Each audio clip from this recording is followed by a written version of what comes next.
Welcome back to Ultimate Spider-Man, and if we want to do more story stuff, we first need to do more open world stuff. And this is going to be probably the last video with any open world stuff in it, because the fast-paced freight train of a story is honestly only slowed down by the open world segments, and sure, the story breaks through quickly enough because it is a freight train, but the open world bits just feel so disconnected from everything else that's happening. It's race time.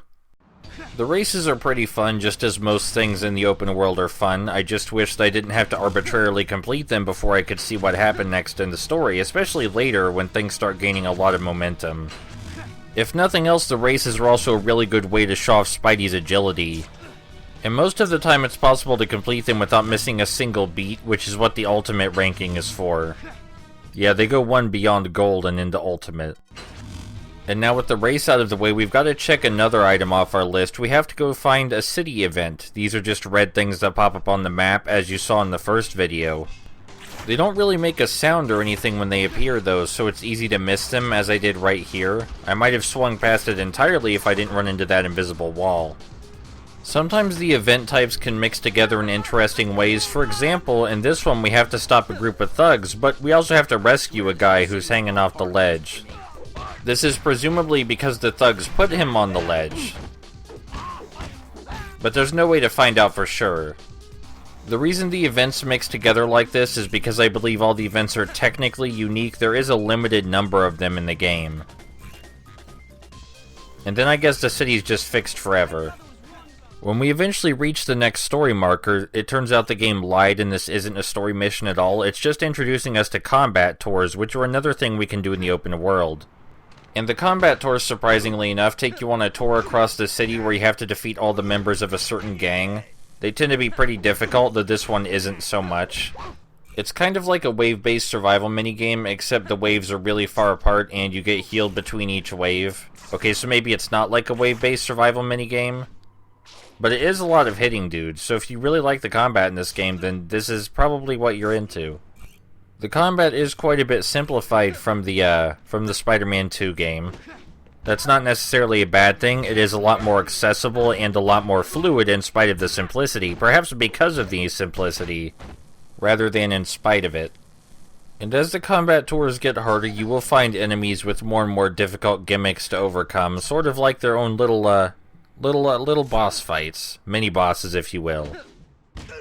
I imagine that the combat tours would get a bit tiresome if you just completed them over and over without bothering with anything else. But it also enables you to come back to the game and still do something fun long after you've finished it. Like if you just want to turn on the game and dick around, there's absolutely no shortage of collectibles to find. But only 1 year after Spider-Man 2 came out, you might still be looking for the collectibles in that game. We're at the end of the combat tour now, so now seems like a good time to show off a problem that the early artificial intelligence has, and that it doesn't know how to deal with Spidey's mid-air attacks. Don't you worry, the artificial intelligence gets way better at blocking this, but for now it makes the combat tours really easy. Our reward for our very first combat tour is a maximum health upgrade, and we have to go do yet more open world stuff before the next story mission, so I'm just gonna do you a favor and skip to the story mission.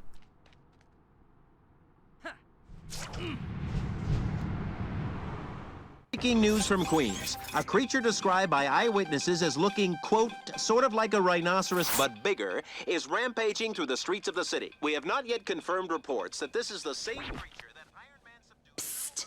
Hey, you remember the big rhinoceros-looking guy? You're gonna have to be more specific. He's like on the loose.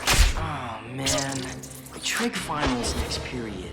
10 minutes there, kick the Rhino guy in the ding-ding, and 10 minutes to get back. You can do that with your mask on backwards. Go!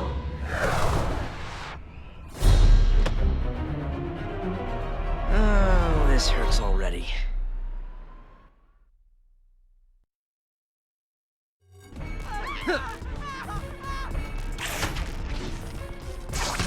Oh, my legs! Hang on!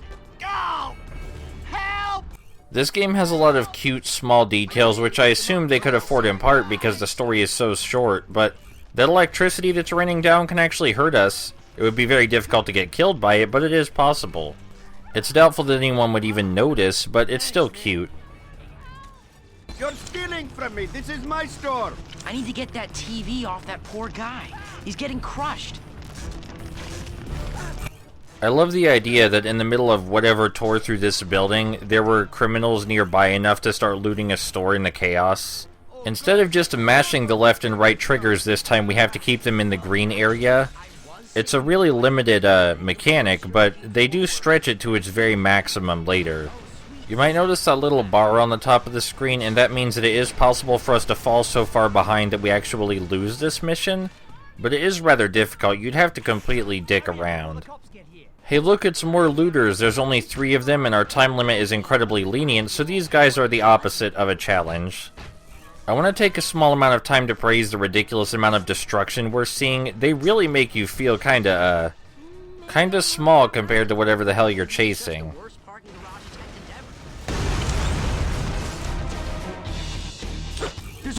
It is time for the game to get all fancy on us, and now not only do we have to mash the L2 and R2 buttons, but we also have to pick up the woman after we're done. It's really fun imagining exactly how all this destruction could physically happen. I mean, even after we see the bad guy, you still have to wonder how he did all this, because this is impressive. Well, that's gotta be just the worst luck physically possible. I'm not sure what was up with the frame rate during that cutscene, but there's an issue in this game where the frame rate does really fuck up during specific fights and cutscenes, and I'm not sure why. Maybe it's an issue specific to the PS2 version.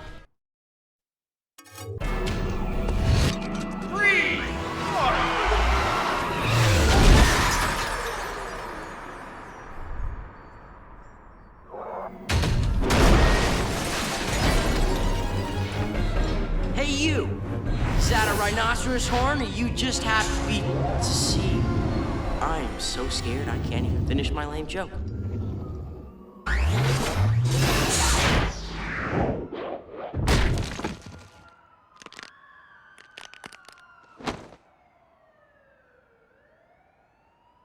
Don't worry. Nothing's broken. Except my spine. A few ribs. Maybe everything else. Ow. Alright, you want to see some really weird time displacement shit? We're gonna spin our web right in the middle of this cutscene triggering right now.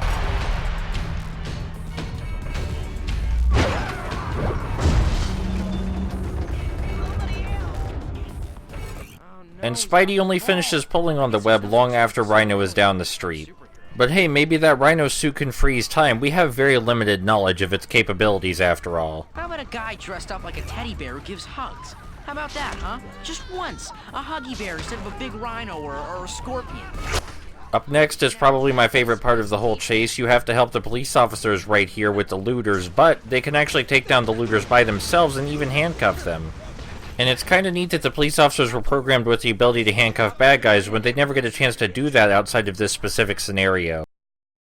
Wet cement, big crazy guy, wrecking ball. This gives me an idea. This is a really short section, but it's kinda cool.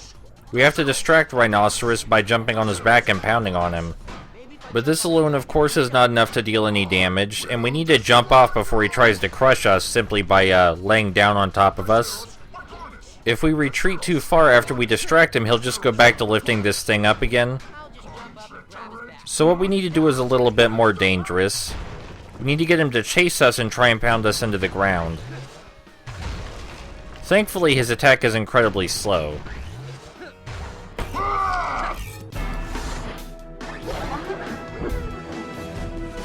Here goes nothing.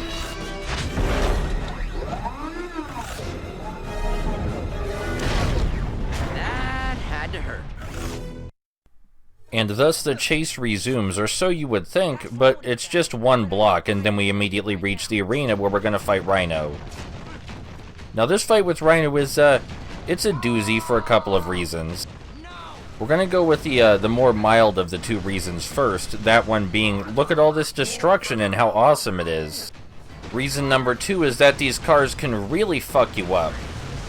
They hurt enough on their own, but they are also physics enabled, which means that they can cause this domino effect, where you get knocked into another car, and that car knocks you into yet another car, and before you know it, half your health bar disappears.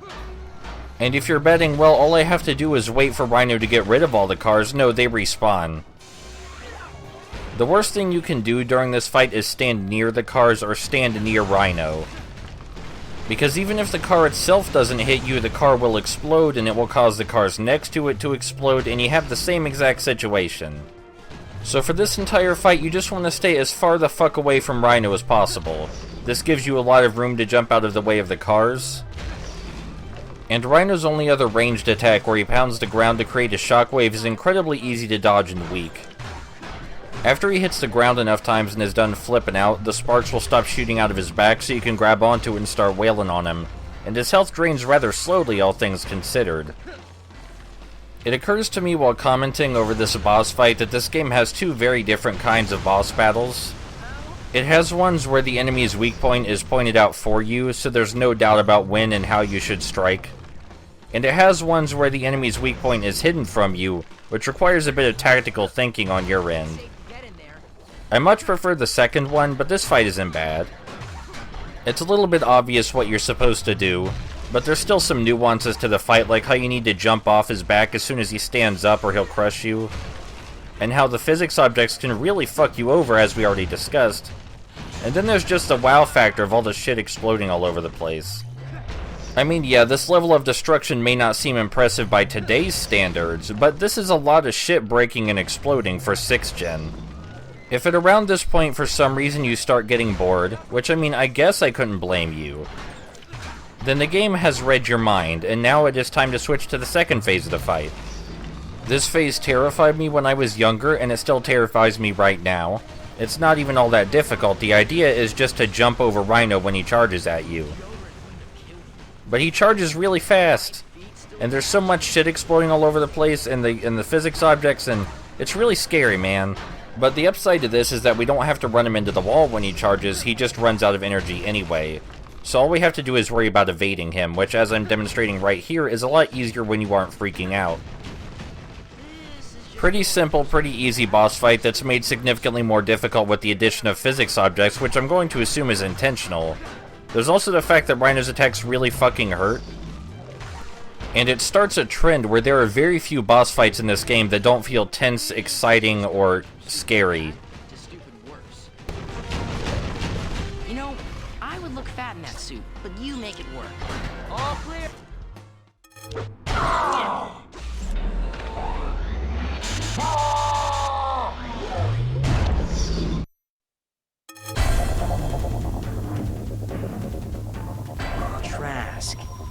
Trask. Why does that name seem so familiar?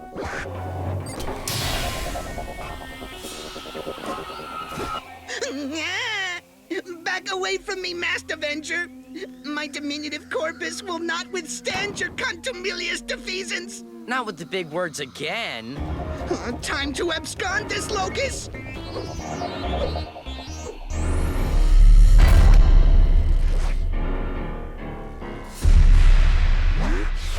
Ow! Must have taken a nastier beating than I thought. My brain feels like it wants to climb out of my skull.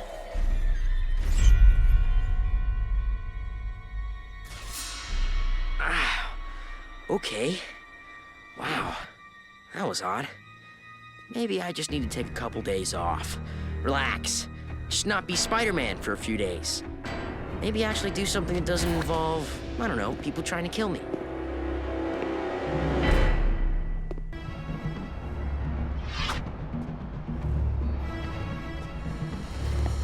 The next thing I remember is feeling some kind of... That's our boy, Eddie Brock. I don't get it. Where's the suit? The suit! The suit did this!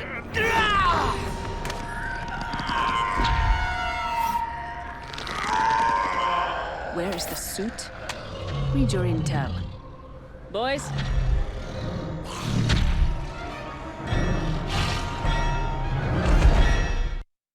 Oh hey, it's the part of the game that most people probably remember from the Venom stages.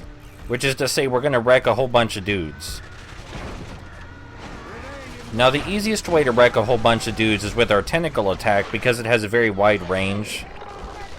This early on in the game, there are very few problems that you can't solve just by spamming that triangle button. Heck, there are some problems late in the game that are easily solved in the same way. Now, the game in a moment will try to teach us about throws. And I mean, I guess throws look kinda cool. The idea of slamming someone into the ground and killing them instantly is neat. But it's also not even a little bit efficient. The animation for grabbing people and killing them that way just takes way too long, and you could kill like 5 people in the same amount of time. Add that to the fact that your health is constantly draining and other people will be shooting at you at the time, and it just seems like a really rotten deal. Not to mention the fact that there's also a move where you already grab people and kill them, and it's called draining their life. I do kill quite a few people using grabs in this stage because it's the only time where it's even remotely safe. But in all the Venom stages after this, grabbing people is just a waste of your time.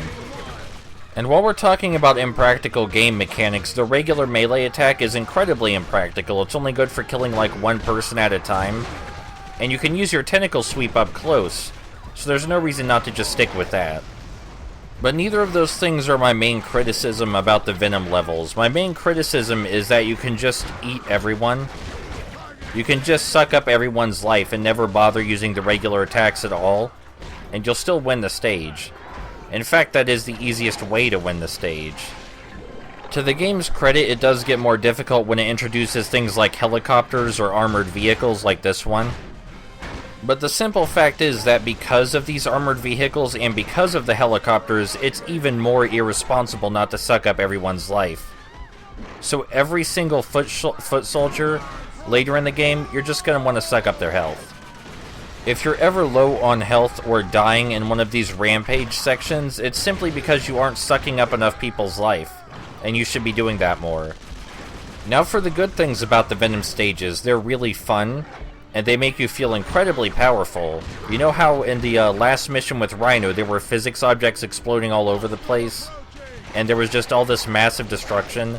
Well, now it's our turn to do that. The best thing by far about these stages is that they make you feel like you're controlling a boss character, which, to be fair, you are. So that's probably not unintentional.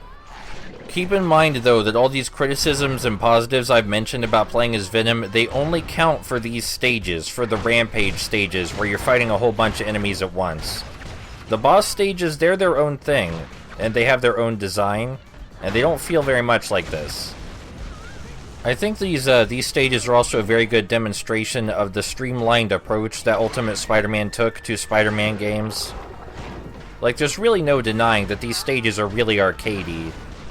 It kind of feels like I'm playing as a weird unlockable character in a state of emergency, and that's not a bad thing, that's actually a compliment. But it does have the downside of there not being much to say about these segments, at least not yet. We'll have more to say when we get new enemy types. I suppose I should mention before I forget, the easiest way to destroy the armored trucks is to throw them, of course. But I think that might have been self-evident. Fall back! Evacuate the area of operation.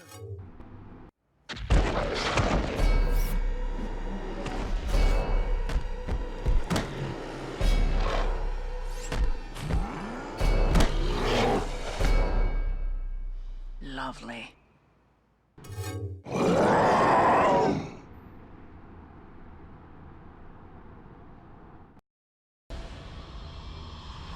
Are you okay? My head is killing me. It's just pounding so hard. I think it's my spider sense thingy going nuts. You might need to get somewhere safe.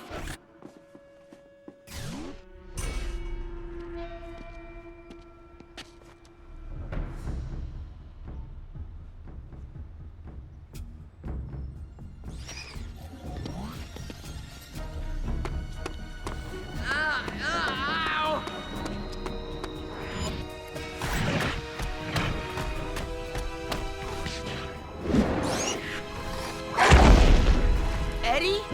Oh my God! I thought... My head!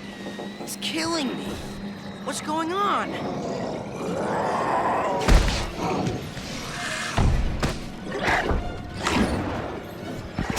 Oh God! My head! Just being near Eddie is...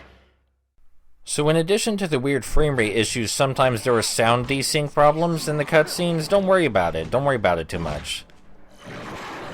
So do you remember that first fight we had with Venom, where we could easily evade his attacks and use the mid-air dive to take him down?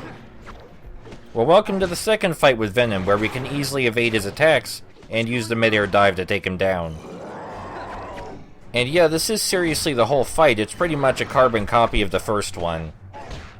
So if you ever find yourself struggling with the Venom fights, which I understand a few people have playing this game, then now you know the ultimate strategy. I wonder if they printed this in the official strategy guide. You know, I would have been fucking great at writing strategy guides back when those were a thing. Because now when I look back on GameFAQs.com at all the people writing about the old Spider-Man games, a lot of them had trouble and had no idea what to tell people for these boss battles. But I've got you covered. I've got all the latest tips and tricks for Ultimate Spider-Man. I'll even set up a helpline for you.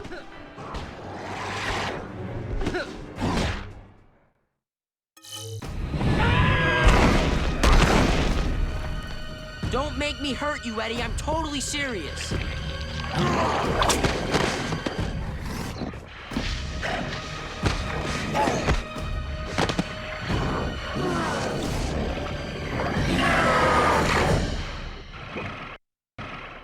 Brock, sit.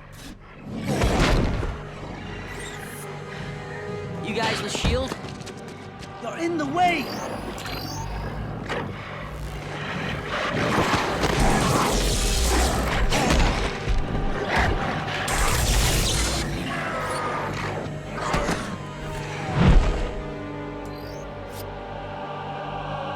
Tango down. Prep for evac.